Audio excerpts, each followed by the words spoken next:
తిరుమలలో పాము హల్చల్, భయంతో పరుగులు తీసిన భక్తులు. ఆంధ్రప్రదేశ్లో మహాపుణ్యక్షేత్రమైన తిరుమలలో నేడు మంగళవారం జరిపోతు జాతి పాము ఒకటి భక్తుల కంటపడింది. వెంటనే టీడీపీ విజిలెన్స్ సిబ్బందికి సమాచారం ఇవ్వడంతో పాములు పట్టే స్నేక్ క్యాచెస్ భాస్కర్ నాయుడు ఘటనా స్థలానికి చేరుకుని భారీ సైజుతో ఉన్న పామును పట్టుకున్నారు. స్థానికులు సంచరించే డి టైప్ క్వార్టర్స్ వద్ద ఈ పామును గుర్తించారు. తరువాత దూరంలో అడవి ప్రాంతంలో జరిపోతు పామును వదిలేశారు.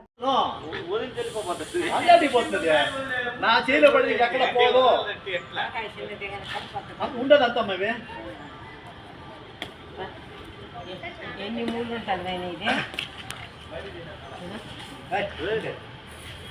వాళ్ళకి మళ్ళీ ఎగరదు ఎంతలాగా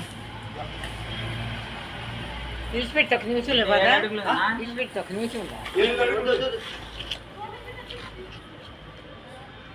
నిన్ను విడిచిపెట్టి పడలేదు నూనె పోదు